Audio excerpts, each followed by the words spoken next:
I haven't heard of a family where there's not this exact thing. Probably a good time to talk about this. It can bring some conflict.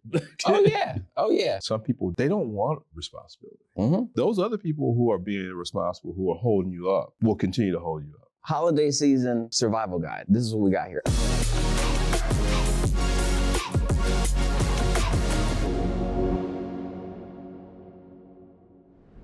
What's up, everybody? Welcome to another episode of the Today for Tomorrow podcast. We definitely appreciate you for being here, and we hope you are having a good holiday season. Holiday season. It is that time. It is that time. Are you having a good time so far? I'm having a good time. I have yet to eat, but that's probably a good thing. Because I eat too much. Okay. Well, you know, the thing is, and so this is kind of going on to our topic here. Holiday season, you always have the family coming back. Mm-hmm. You've always got people from out of town. You've got the cousins you haven't seen in a long time. Yeah. The uncles, aunts, relatives. Everybody's coming for this. Mm-hmm. Thanksgiving, Christmas, New Year. They're coming to hang out, and inevitably, there is always, and if you have siblings, you know exactly what I'm talking about.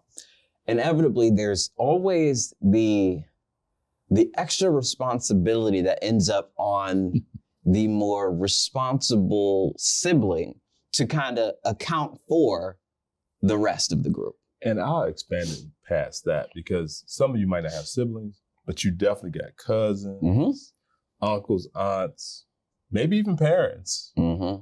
that, you are the designee that herd all the cats together to make sure the event happens on time. Mm-hmm. Yeah, and I think, it's probably a good time to talk about this because it brings a lot of, it can bring some conflict. Oh yeah. Well, because, sometimes you gotta think for them to make sure that this thing happens. It's like, they might not remember the thing that they were supposed to bring mm-hmm. to the event. They might have forgotten the time. They mm-hmm. might have not dressed the right way. You're doing a holiday party. Everybody's supposed to be dressed up a certain way. Mm-hmm. They come in something completely opposite. Or you got that young cousin who might wear a little bit too little. And you need her to make sure she gets enough clothes on in a respectful way. And then you might have that one relative come in, they got the foul mouth, and it irritates everybody in the room. It's like somebody tell him. Tell her. You just need to just stay at home. You don't have to share your opinion on mm-hmm. every last thing. Yeah. We done talked about a lot of different people, and as we kind of throw this out there, one thing that, that's so true. Just because people get older don't mean they grow up. Say that again. Just because they get older don't mean they grow up or they get wisdom or anything like that. And they got a term. I heard this term several years ago through our Man 2.0 sessions. Mm-hmm. It's called delayed adolescence. And sometimes it's probably suspended adolescence because delayed means they're going to catch up. It's going to come at some point. Yeah, but some people it's suspended where they never get there. It's done. And the term is like people kind of stay stuck in that adolescence mindset. Like it's about me, not really being responsible because the things we're talking about, like being on time, that's being responsible. Mm-hmm. Sticking to the commitment. If you're supposed to bring a dish and and everybody's depending on you to bring that dish, if you're responsible, you make sure you bring that dish. Right. And if you know that you irritate people by bringing up certain topics, but you still do it because it makes, it tickles you. You just want to poke at them. Yeah. Mm-hmm. That's pretty much not being responsible. Mm-hmm. So, I think, let's talk about it because this is the time of year and people need to hear it and know that you ain't by yourself dealing with it. Right. No, you are not. You are not by yourself. There's no... I haven't heard of a family where there's not this exact thing. Yeah. Like you've got the characters. We all know the characters. Yes. I'm certain when we started talking, you automatically thought of cousin so-and-so. Yep. Uncle so-and-so. Auntie so-and-so. Never on time. I got a person in my family just habitually from mm-hmm. day one cannot be on time. Right. And they like, well, Rodney, I want to ride with you. I'm like, okay. Let's be clear. I'm leaving at this time. If you're not ready, I'm gone. So if you're not ready, make sure you got a secondary way to get there. Just stay at home. Just stay. Yes, You can stay. Well, I think that's a step in the right direction, though. If they say, "Look, I know you a person who's gonna be on time. I'm gonna ride with you to make sure that I'm on time." Hey, more power to you. There's responsibility there. You're right. Yeah, I never thought about that. You're right. So it's like they want to make sure they get there. Now, I'm gonna tell you, the first time I told this person that, I was like in my 20s or whatever, right? Mm-hmm. And sure enough, we out of town, and we all going to, I think it was family reunion or something like that. Okay. Get there, the person not ready. I told them, you got 5 minutes. 5 minutes. They wasn't ready in 5 minutes. We got to watch it. Yes, I do. I was like, I'm out. And, oh, you so mad. No.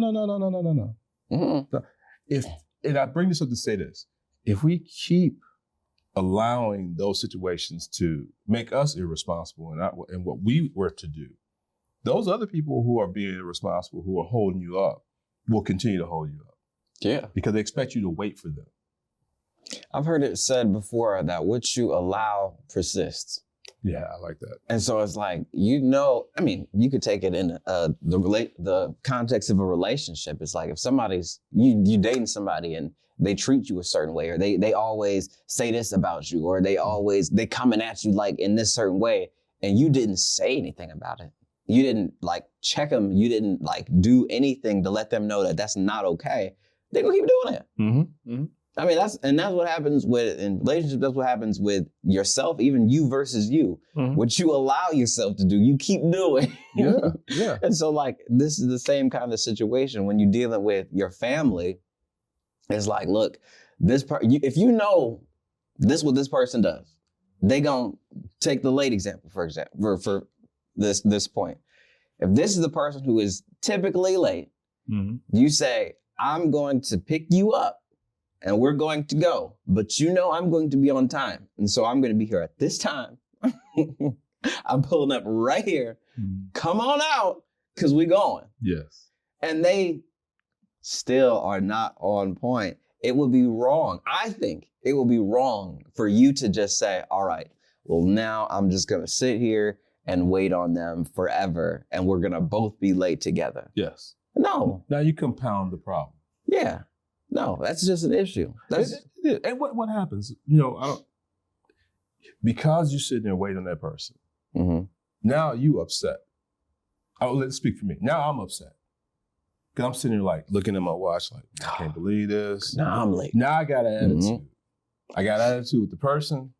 Then when I get to the event, I'm telling everybody like, they did it. It was their fault. They made me late. They made me late. And they give us some excuse like, well, no, it wasn't me. And you just boil it even more. So it's just a mushroom. It's a mushroom until I love the statement you made about it. That whole thing, what you allow persists. So that's real. Mm-hmm. And I will say this to that person's credit, at least when it comes to me, if they're riding with me, they are on time now. Cool. But the bad part, when they ride with other people who let them do it, they make them late. And I've seen it. Mm-hmm.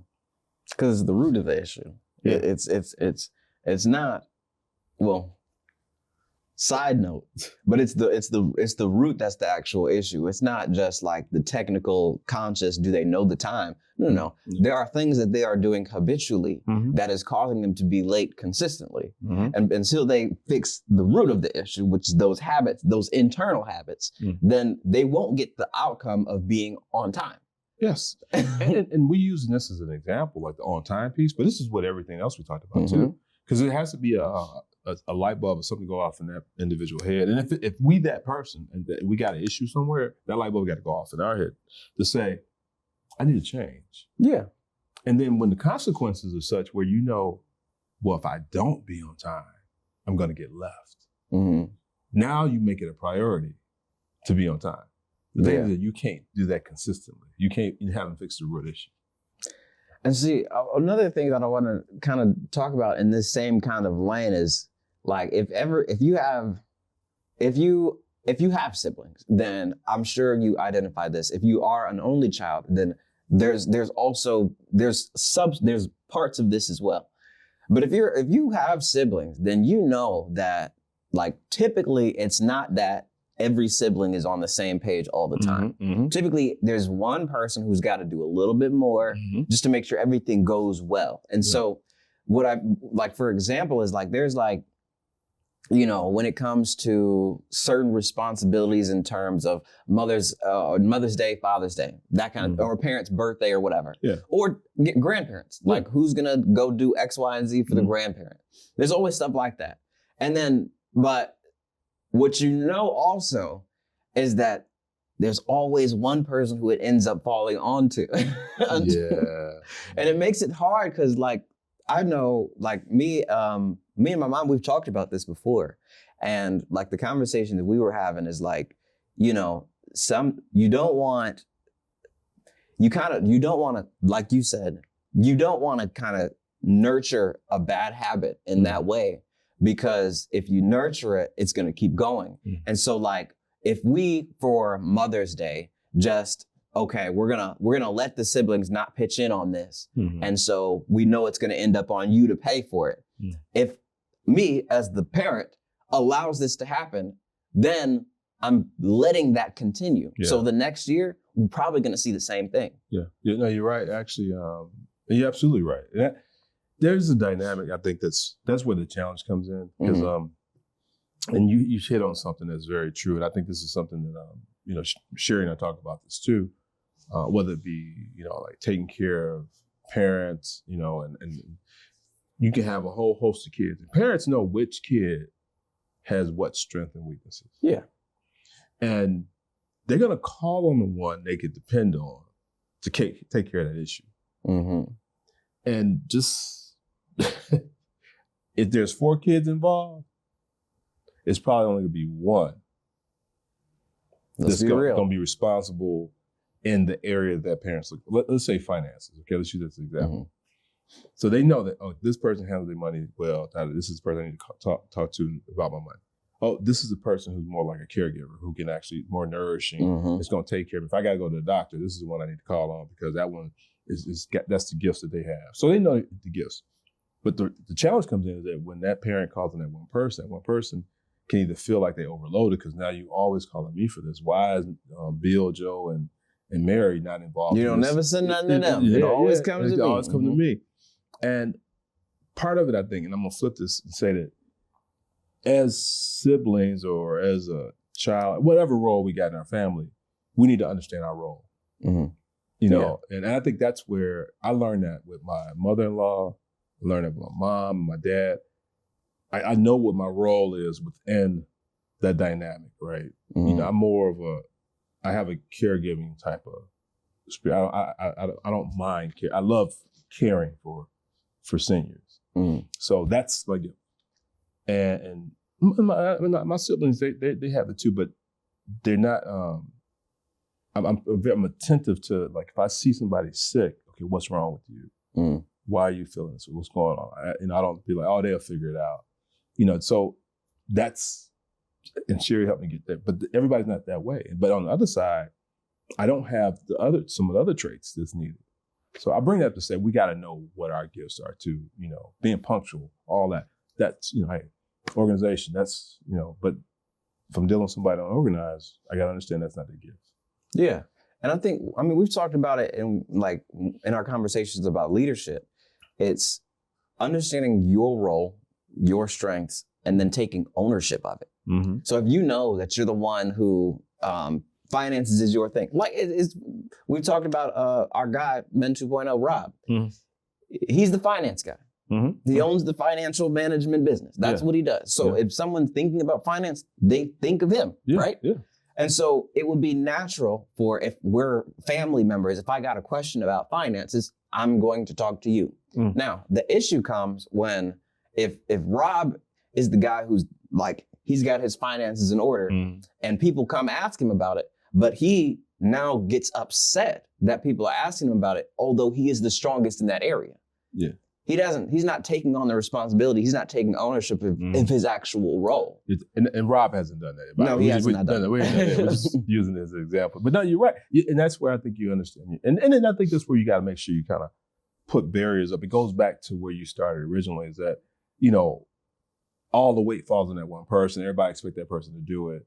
And how do you shift and make sure that responsibility does not fall on you so much where it overweighs you, all right? Yeah. And I think that's where it's like setting up those guardrails and those rules and going back to kind of where you started. It was like, okay, doing the family function, everybody relying on this one person to foot the bill for everything. And you want it to happen, so you wind up footing the bill because you're like, okay, look, this needs to happen. However, now it's like, okay, so we're doing a potluck. I mean, this is what me and Sherry, we just say, okay, hey, let's do potluck. Who bringing what? And then you know who you can rely on, who you can't. You don't give the main meal portions to people who don't show up on time. You know what I mean? You know the parties. Yeah, they just don't work. They don't work. So you give them dessert. Oh, yeah. you get them something that if it comes late, it's no problem. And you have 2 starches. So you one person gonna be on time with their starch. The other person, but we still have dinner if they come late.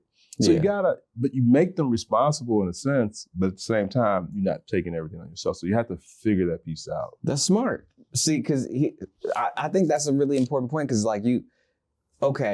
if we did things the exact same way, it would get to the same outcome. This person gonna end up paying for it all.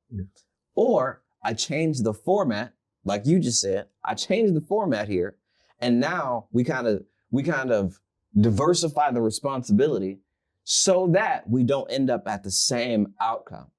But he was smart in the way that, okay, I know that we got key player here, key player here, key player there. So I'm gonna put a little bit more on them, just because I know that they're the people who deliver, which makes sense to do.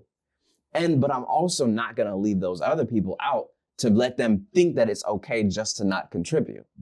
And so now we've got a situation where everybody's got a part to play in this thing. And so now when we come together and everything's good, we did it as a team. Yep. It wasn't just on you. It wasn't just on them. Everybody came in, everybody did what they were supposed to do. Everybody had an opportunity. And if you didn't, now it's like, how come you're the only person who didn't bring yours? Yes. When they ask him like, where's the dessert?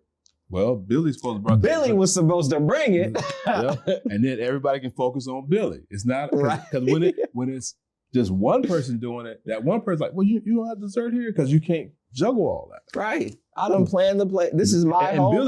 Billy complaining, you like, there's no dessert. There's no dessert. Like, you didn't bring dessert, Billy. Exactly. But no, you have to do that, because actually sometimes those people will come around. Going back to the whole delayed adolescence or suspended adolescence, that responsibility, some people they don't want responsibility. They've been avoiding their whole life sometimes. Exactly, yeah. Yeah, and and the thing is, like, let's not act ignorant here. We know who's who. Yeah, we do. You've been dealing with them probably since you was a kid. Oh yeah, you right. To your point, seeing it from the very beginning. Come on now. And so it's like when you look at it, you're like, yeah, they've been like that. And then the part, and you brought this up as well too, we cannot make excuses for what they don't do. I'm not saying put them in the spotlight and grill them, but at the same time, okay, you want to be part of this, what can you do? Challenge them to be a part. And if they choose not to, that's on them. But, like I said, some people, it's delayed adolescence, where they come along and they grow up and they understand. Some are suspended where they never get it. They never get it. For the responsible folk out there, I would say, let's not be weary in doing good. Like, if you know, that's in the word.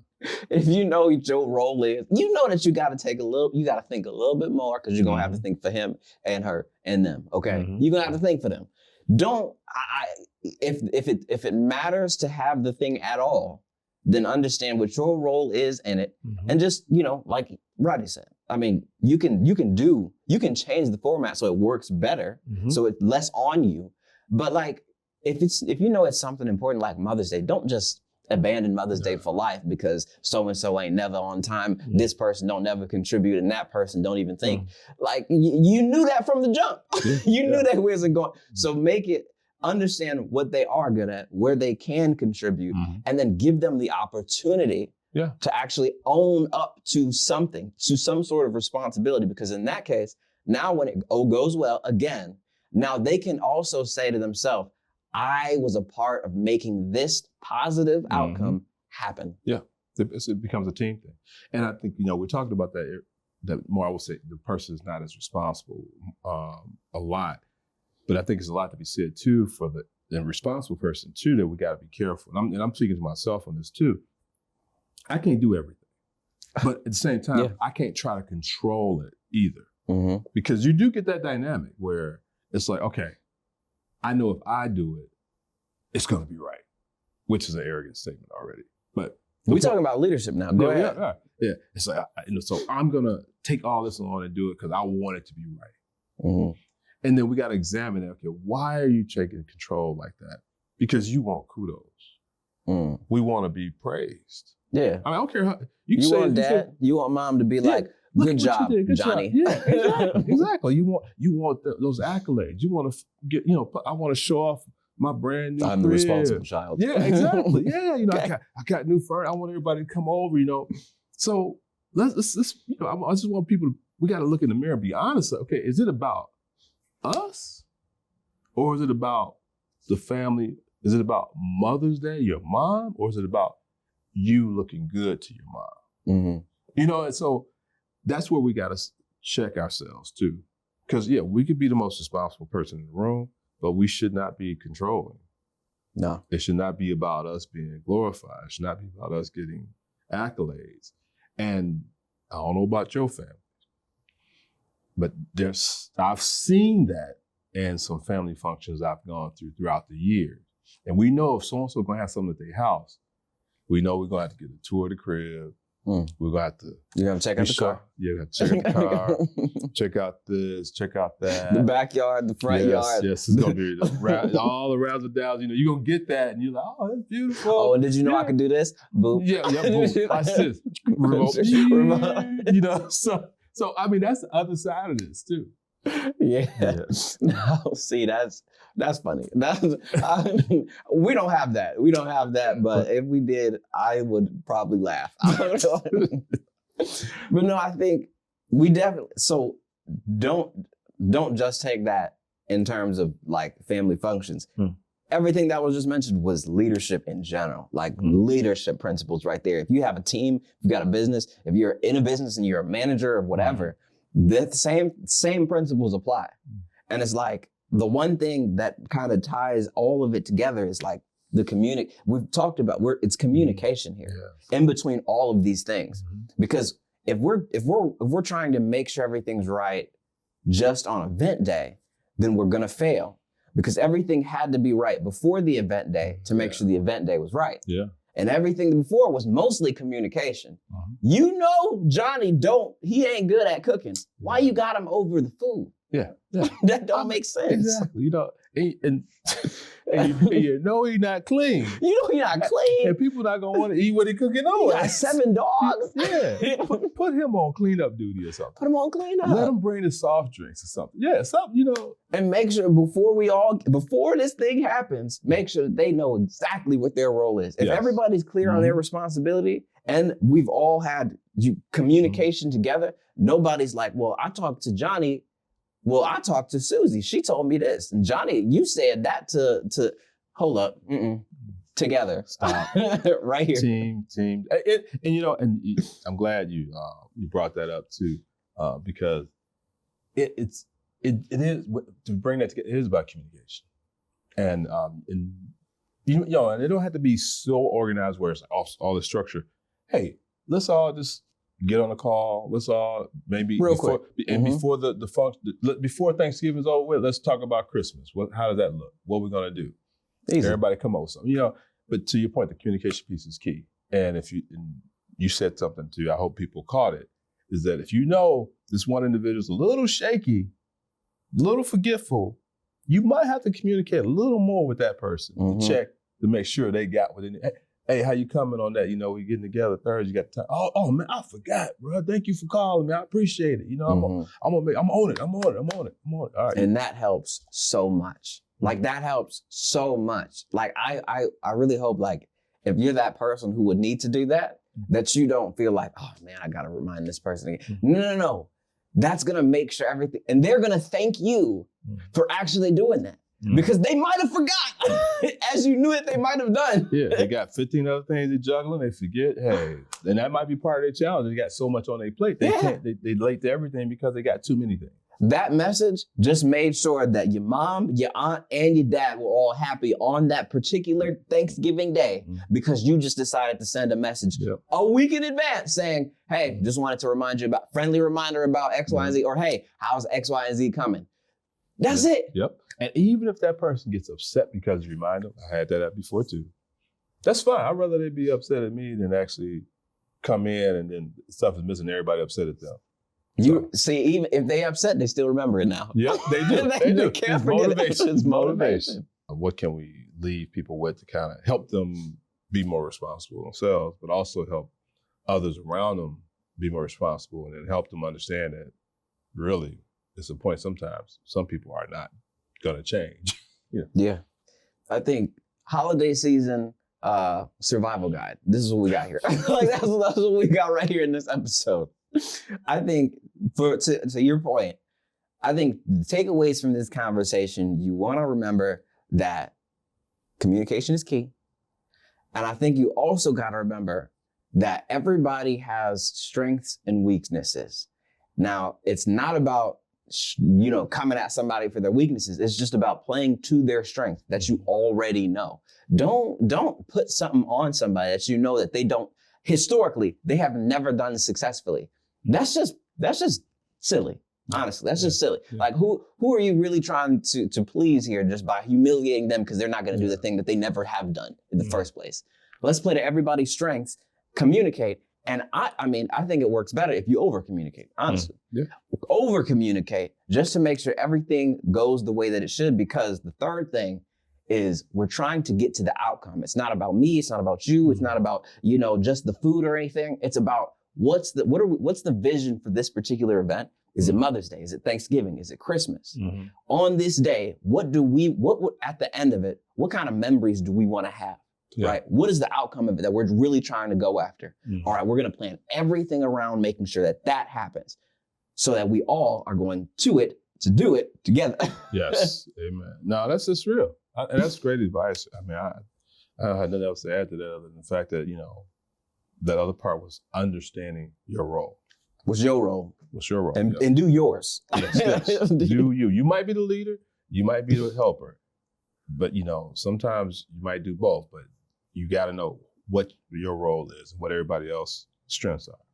That's good. We don't want 3 people making the macaroni and cheese. No. We just need one. Yeah. Else you get all macaroni and cheese and you get no meat. Yeah, exactly. We forgot the turkey. We just got mac and cheese. Where the greens at? Oh, I thought you was doing the greens. Oh, so hopefully this helps you get through the season, right? So you're going to see this after Thanksgiving, but you're going to be ready for Christmas and New Year. Oh, yeah. You're going to be ready. Thank you for tuning in to another episode of the Today for Tomorrow podcast. If you have not already, please go ahead and subscribe to the channel. And then we're here. We're here.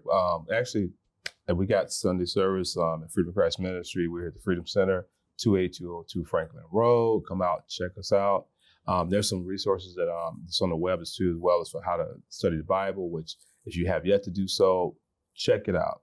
Yep. Great resource there, especially if you're starting that journey. Your man Martell here is going to help walk you through that in that resource. But take the time, check it out. Definitely. If you're looking for a ministry that's actually doing the work during the holiday season, this is the one to be a part of. That information that he said is below. Go ahead and be a part of it. And we hope to see you next week. Peace.